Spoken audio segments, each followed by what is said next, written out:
Hi, everybody. You're reading with Jimmy, and this is Jimmy. We're reading the Meditations of the Emperor Marcus Aurelius Antonius. Hopefully you've read the first couple and the analysis of the first one. This is meditation number 3, translated by George Long. Meditation 3, number 1. We ought to consider not only that our life is daily wasting away, and a smaller part of it is left, but another thing also must be taken into account. That if a man should live longer, it's quite uncertain whether the understanding will still continue sufficient for the comprehension of things, and retain the power of contemplation, which strives to acquire the knowledge of the divine and the human. In other words, you can't guarantee that if you live longer, you'll keep your wits about you. Interesting observation.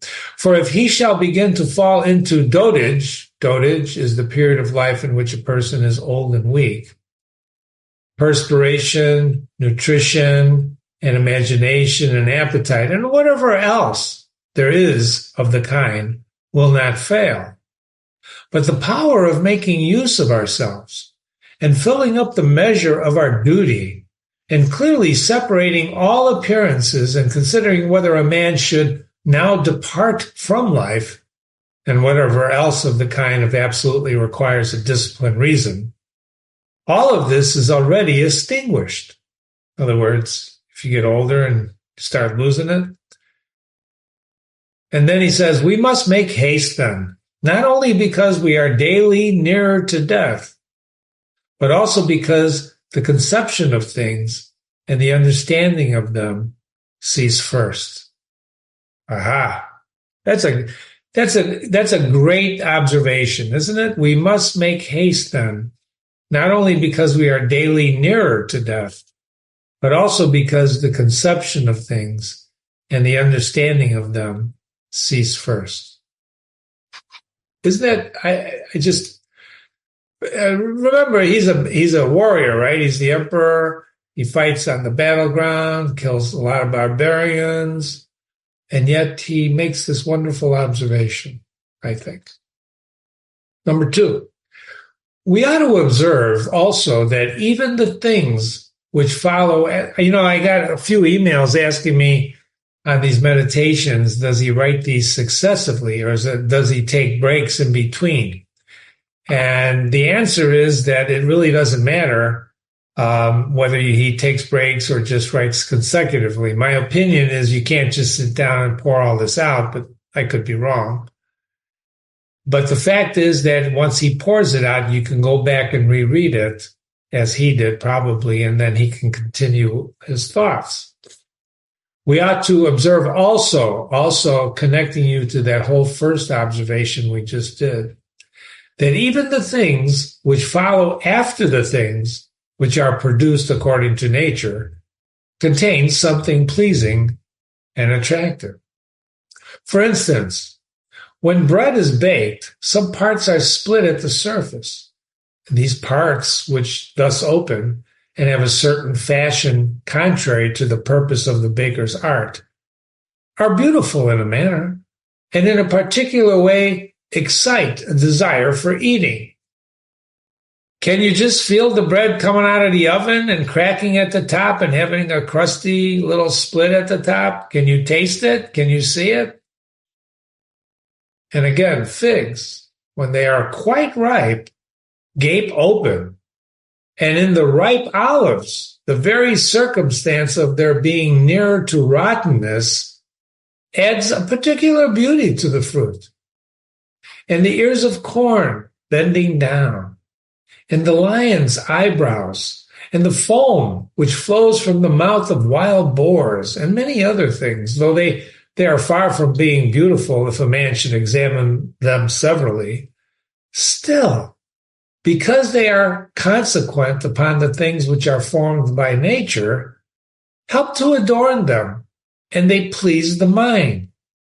You see what he's saying here is that even in weird stuff and ugly stuff, perhaps, there's a certain beauty. So that if a man should have a feeling and deeper insight with respect to the things which are produced in the universe, there is hardly one of those which follow by way of consequence, which will not seem to him to be in a manner disposed so as to give pleasure. In other words, he's taking pleasure in the foam coming out of a boar's mouth. Well, Jimmy, that's crazy. Is it? Think about it. I'm asking you a serious question.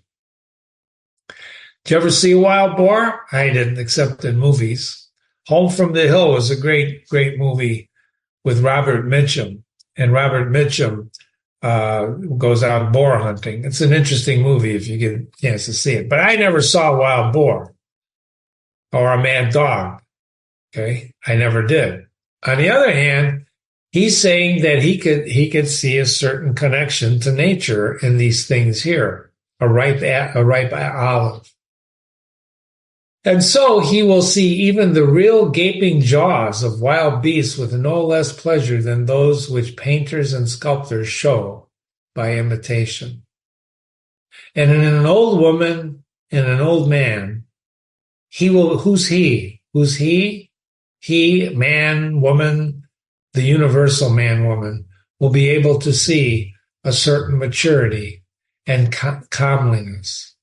And the attractive loveliness of young persons, he will be able to look on with chaste eyes. In other words, he's not hungry like, And many, many such things will present themselves not pleasing to every man, but to him only who has become truly familiar with nature and her works. That's important. I should make sure we remember that. Hippocrates, after curing many, here's number 3. So that tells you that number 2 is about the pleasure you see in everything around you. Everything around you. Well, Jimmy, how can a car accident with people bleeding on the street be pleasing to the eye, pleasing to look at? Well, it's not. Or is it? Is an accident, a car accident, part of nature? Should man be driving a car? We're talking about things around us, right? Hippocrates, after curing many diseases, himself fell sick and died. You know who Hippocrates is, right? Hippocrates was the guy who started the medicine. He was a Greek guy he was known, the Hippocratic Oath is what doctors and nurses swear, right? To help the sick. The Chalade foretold the deaths of many, and then fate caught them too. Alexander and Pompeius and Cassius Caesar, after so often completely destroying whole cities and in battle cutting to pieces many 10,000s of cavalry and infantry, themselves too at last departed from life. Heraclitus was a Greek pre-Socratic philosopher from the city, which was then part of the Persian. He exerts a wide influence on ancient and modern Western philosophy. Heraclitus, Ezra Pound, sage Heraclitus says, all things are flowing. That's a line from an Ezra Pound writing. Heraclitus, after so many speculations on the configuration of the universe, was filled with water internally, and he died, smeared all over with mud. Ugh. And lice destroyed Democritus, and other lice killed Socrates. What's that mean? You know who Socrates is? Look him up. Socrates was a great philosopher, and he taught Plato, and people killed Socrates. They poisoned him, right? They made him drink poison because they didn't like what he was saying, so they killed him. So other lice killed Socrates. That's an allusion to the people of Athens who killed Socrates. Right? What means all this? So everybody's dying. Remember, he thinks a lot about death. Now, why is that, Jimmy? Why does Marcus Aurelius think a lot about death. Well, wouldn't you if you're fighting barbarians? Heaven's sakes. Thou hast embarked. Who's thou? I wrote a note here for you to think about. Thou hast embarked. Thou hast made the voyage. Thou art come to shore. Get out. Thou is a word for you when they write like this in the old days. You have embarked. You've made the voyage. You've come to the shore. Get out. That's a deep thought. I'm going to mark that. I like that. If indeed to another life, then there is no want of God's, not even there. But if it is to a state without sensation, you will cease to be held by pains and pleasures and to be a slave to the vessel, it's your body, which is as much inferior as that which serves its superior. For the one is intelligence and deity, and the other is earth and corruption. So your thoughts are intelligence and so on. This is interesting. I was at the gym the other day and I saw a friend not a friend, but a guy I've seen before. And Jimmy said, "How you doing?" And he goes, "I'm surviving." I said, "Well, that's better than the alternative." And he said, "I don't know. Sometimes I think I should just go to heaven now, but I guess it's not my time." Jimmy, who's never at a loss for words, was totally thrown back by that comment. Now, that comment could have been a cry for help. It certainly was not an ordinary comment after the casual conversation of how you doing. Maybe I should be in heaven. You know, sometimes I think I'm better off in heaven because I don't know, first of all, how you know you're going to heaven and not the other place. But to a state without, I was going to tell him to read Marcus Aurelius, to a state without sensation, thou will cease to be held by pains and pleasures. That's what he was probably talking about, that life sometimes is full of pain and pleasure, and to be a slave to the vessel, to your body, which is as much inferior as that which serves its superior. What does that mean? Your mind, the greater good. So, this is an interesting thing because it's saying everything comes to an end, right? You've embarked, you've made the voyage, get out.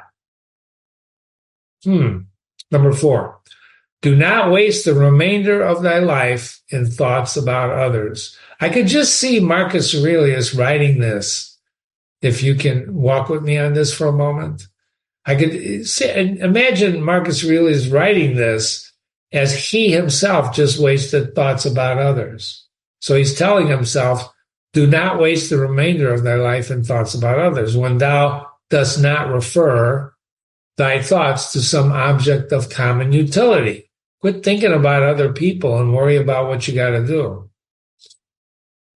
For you, losest the opportunity of doing. Now remember, George Long is translating things that he talks about because he's right. Marcus Aurelius writes in Greek, and George Long is translating it, probably classical Greek. Thou losest the opportunity. He could have wrote modern English. You lose the opportunity, but there's something about thou losest, isn't there? Well, Jimmy, people don't talk like that anymore. It's easier to say you lose. Well, you can translate Marcus Aurelius for yourself, but we're going to read it as George Long translated it.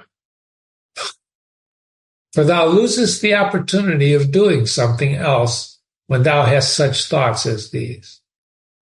Notice the hyphen, right? Notice the hyphen. That means there's a pause. What is such a person doing, and why?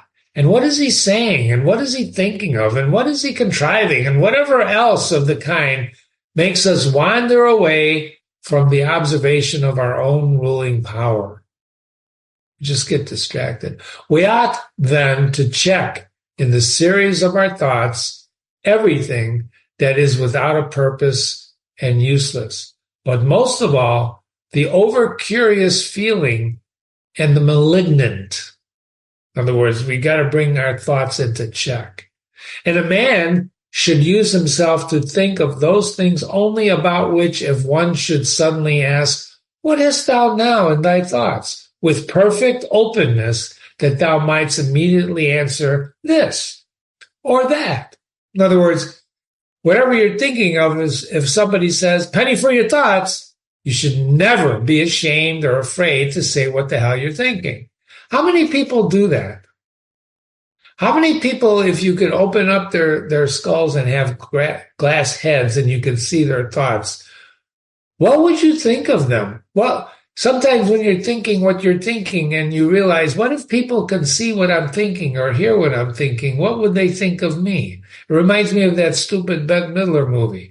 I'm tired of talking about myself. I'm tired of talking about myself. Let's talk about you. What do you think of me?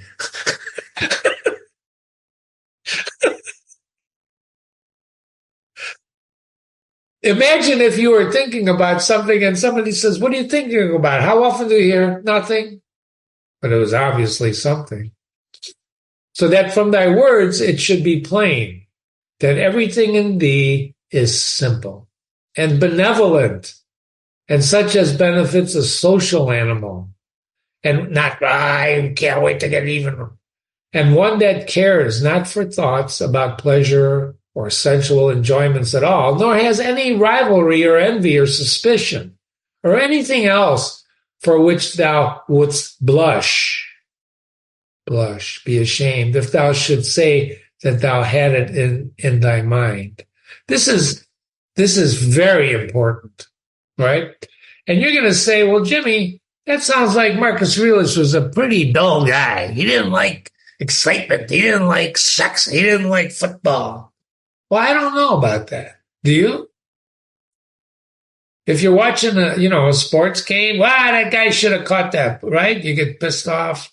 That guy should have caught that. I know. I know a president of a company once who threw, believe it or not, and broke his television because he didn't like the way the pitcher pitched one pitch. It was crazy. Of course, he's the president of the company. He could do what he wants, but that was such stupidity. Stupid. He was a stupid man. Probably still is. For the man who is such and no longer delays being among the number of the best is like a priest and a minister of the gods, using too the deity which is planted within him and makes the man uncontaminated by pleasure, unharmed by any pain, untouched by any insult, feeling no wrong, a fighter in the noblest fight. Isn't that a beautiful line? What's he talking about here? For the man who is such, who can just say what he's thinking when anybody asks him, a man who is such, and no longer delays being among the number of the best, is like a priest and a minister of the gods, using too the deity which is planted in him, within him, which makes the man uncontaminated by pleasure. Remember, abstinence is one of Marcus Aurelius's guidelines. Unharmed by any pain, stoicism.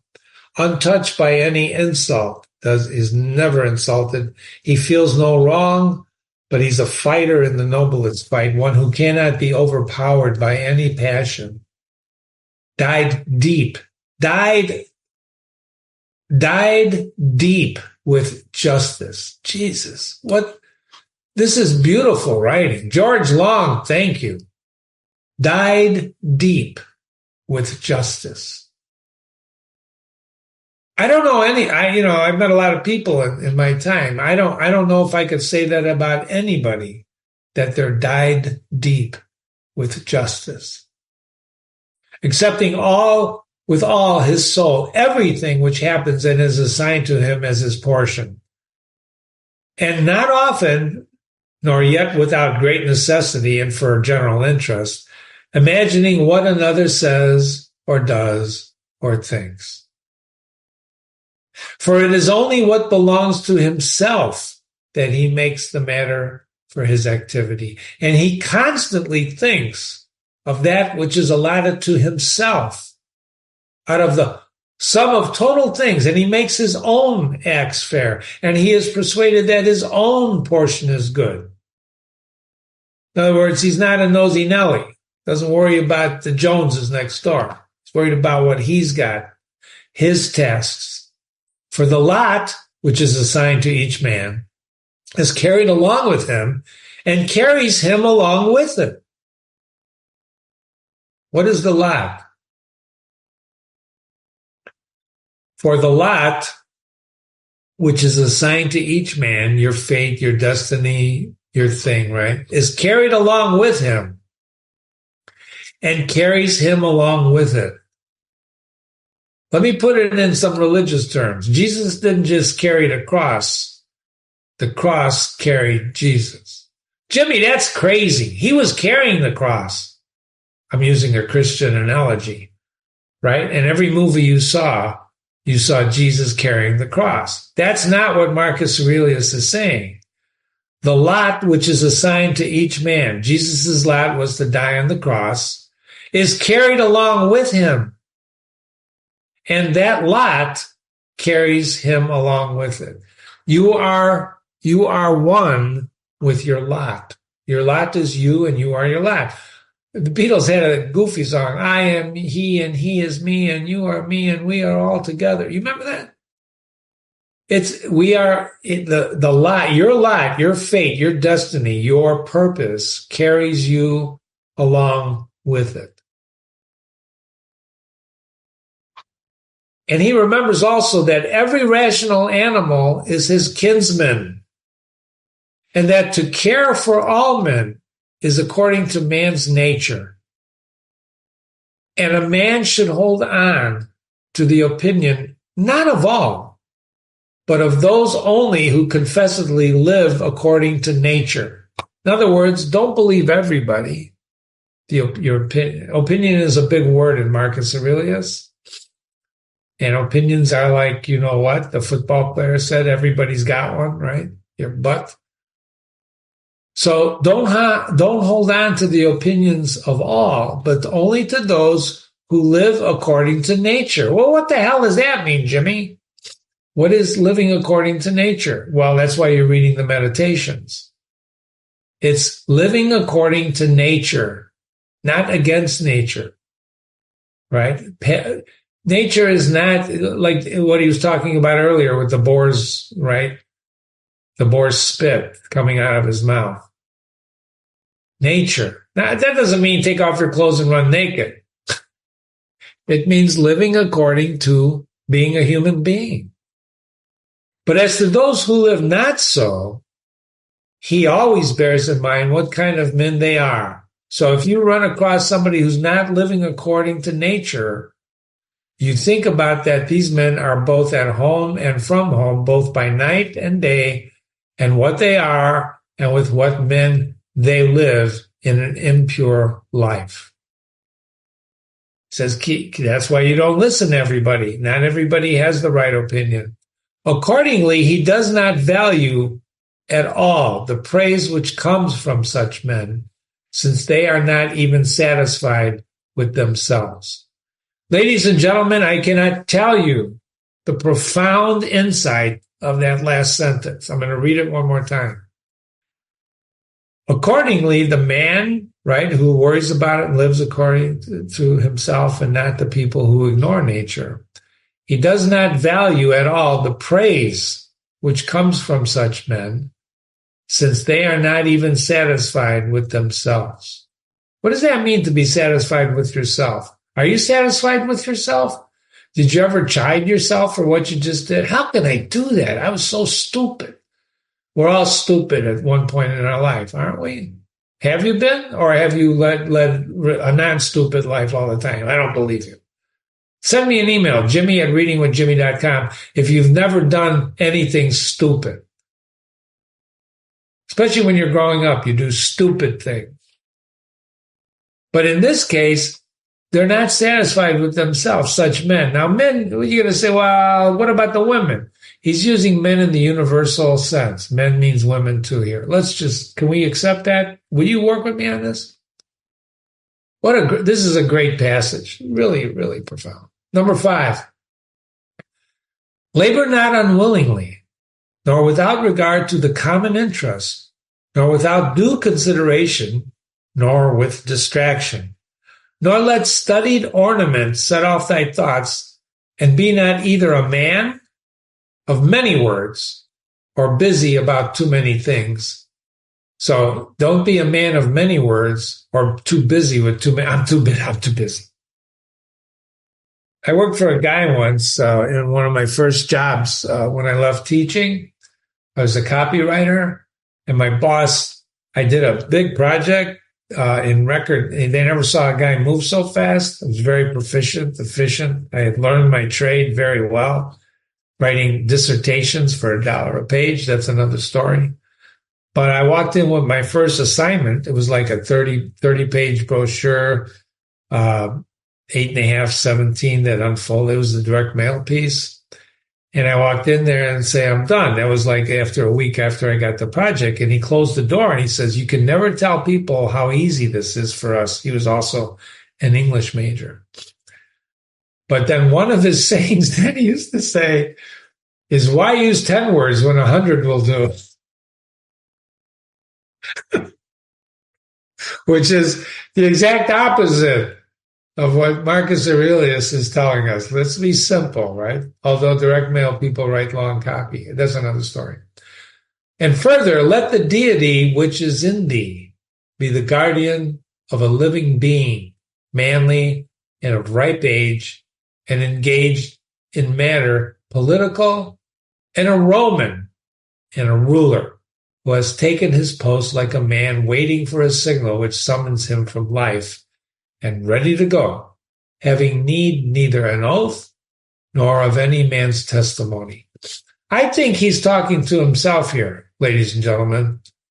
He's really trying to pump himself up. He's the emperor. You know, it's lonely at the top, right? The emperor doesn't have anybody usually to confide in. So he's pumping himself up and he's saying, live like a Roman and ruler who has taken his post like a man waiting for the signal which summons him from life. There's that death thought again. Be cheerful also, and seek not external help, nor the tranquility which others give. A man then must stand erect, not to be kept erect by others. What does that mean? Stand tall, stand erect, not be kept up by others. Stand erect yourself. Stand by yourself. Isn't there a song like that? Stand by myself. No, it's a different song.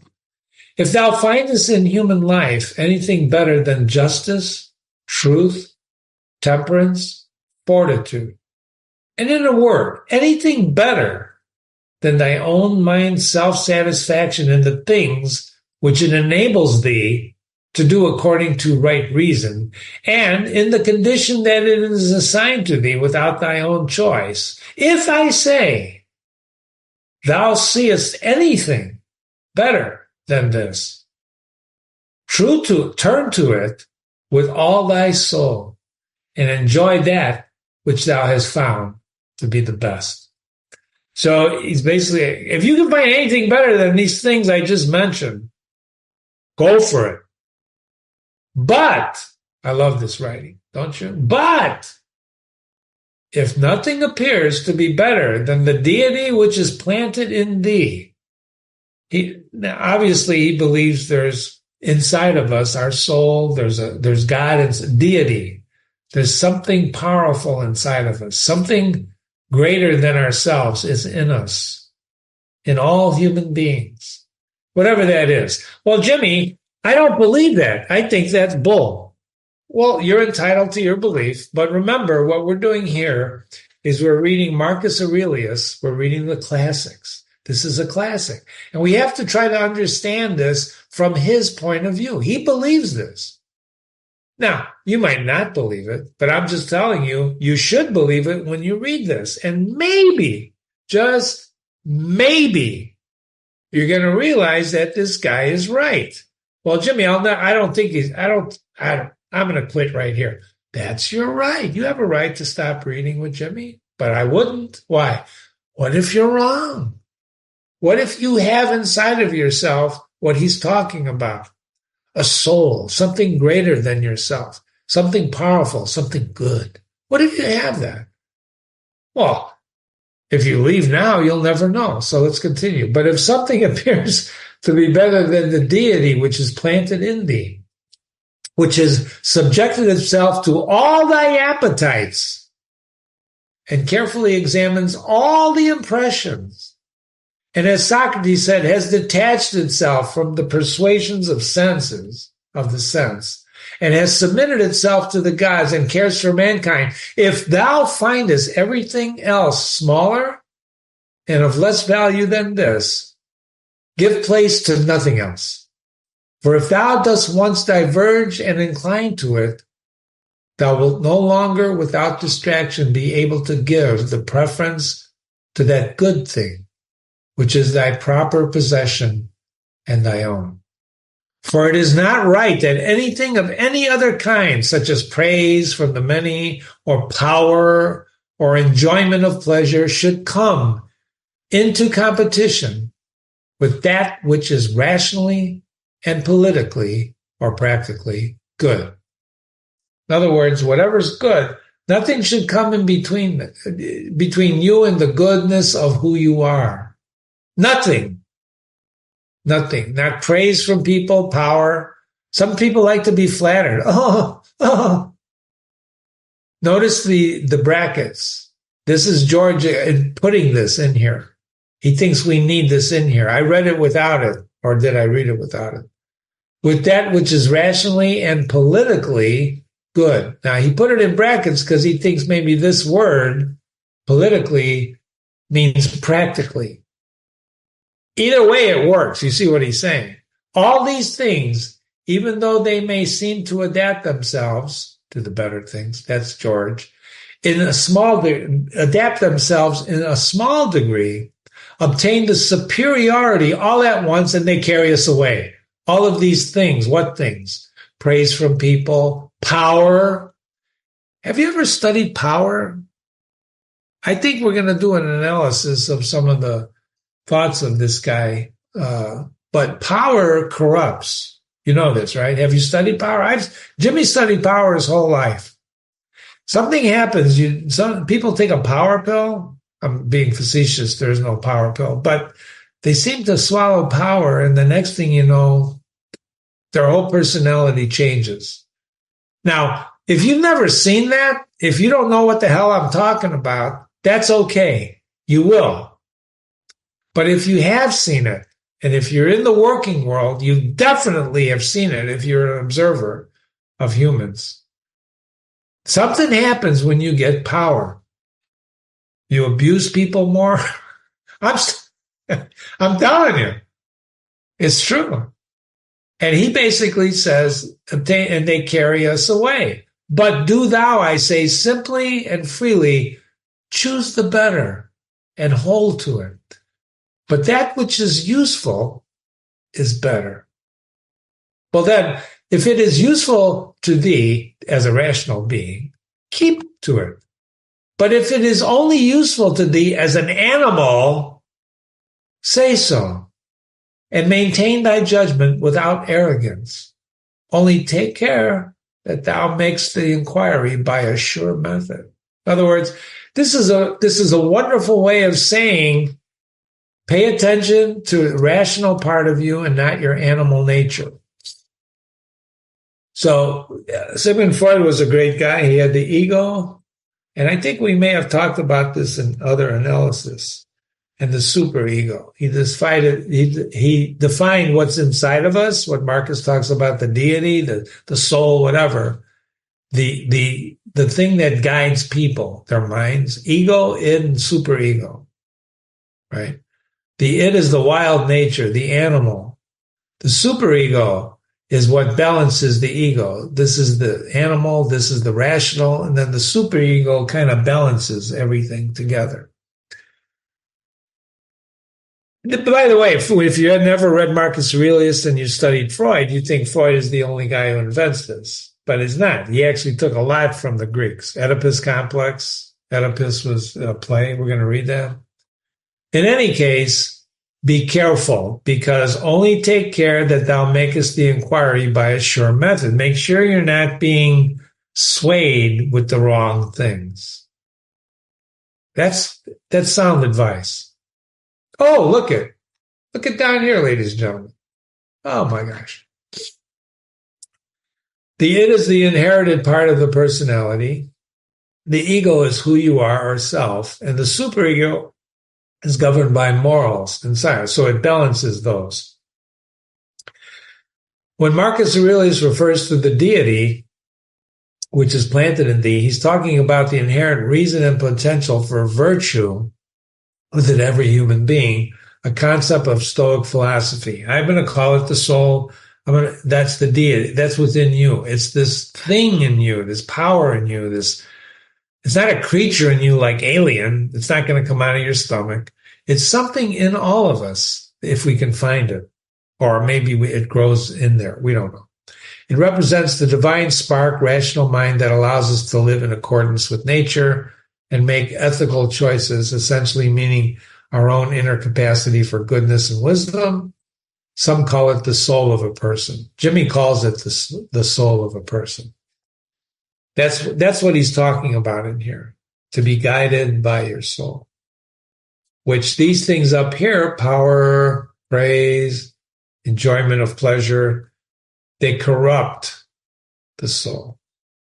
Number 7, never value anything as profitable to thyself, which shall compel thee to break thy promise, to lose thy self-respect, to hate any man, to suspect, to curse, to act the hypocrite, to desire anything which needs walls and curtains.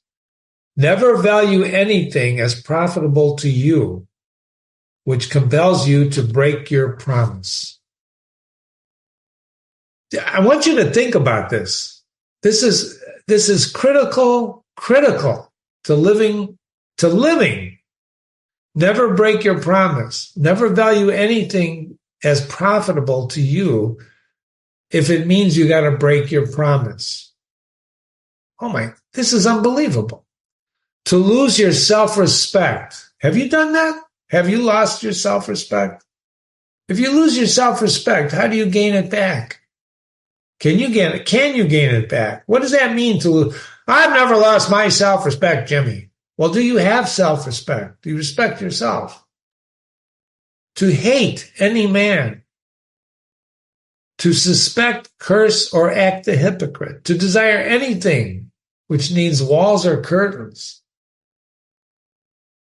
For he who has preferred to everything else his own intelligence and demon, this is the word demon, and the worship of its excellence, acts no tragic part, does not groan, will not need either solitude or much company. And what is chief of all is that he will live without either pursuing or flying from, and there's his parentheses, death. So you're not going to pursue death and you're not going to fly from it. But whether for a longer or a shorter time, he shall have his soul enclosed in the body, and he cares not at all. What is it? Jimmy, are you saying that means that you have to be insensitive in life? No. How can you be insensitive if you keep your word, if you have self-respect, if you don't hate anybody, if you don't act like a hypocrite, and if you don't desire anything that needs walls or curtains, in other words, secrets? For even if he must depart immediately means suddenly you die, he will go as readily as if he were going to do anything else which can't be done with decency and order. Taking care of this only all through life, that his thoughts turn not away from anything which belongs to an intelligent animal and a member of a civil community. Don't think base thoughts. Well, Jimmy, what's a base thought? You know what a base thought is. Keep those thoughts up there. How are we doing on time? Feel like continuing? If not, you can stop now and then come back, right? Number 8. Maybe we should stop there. All right. Let's stop there. And then we'll do another one. Well, this is meditation 3. We'll do meditation 3A and we'll pick it up on number 8 because we got a few pages to go yet. Let me end this for a moment. You've been reading with Jimmy. This is meditation number 3, numbers 1 through 7. Learn more about Marcus Aurelius by watching the next installment of Meditation 3. You can watch other videos on our website, other classics. We're getting lots and lots of hours. So be sure to visit them, visit with us, and read with us. Read the analysis too, and not just read with us. And remember, if you have questions, comments, critiques, you want to argue with Marcus Aurelius, you want to argue with something Jimmy said, Jimmy@readingwithjimmy.com. Jimmy@readingwithjimmy.com. I welcome your emails, ladies and gentlemen. Have a great day. See you soon.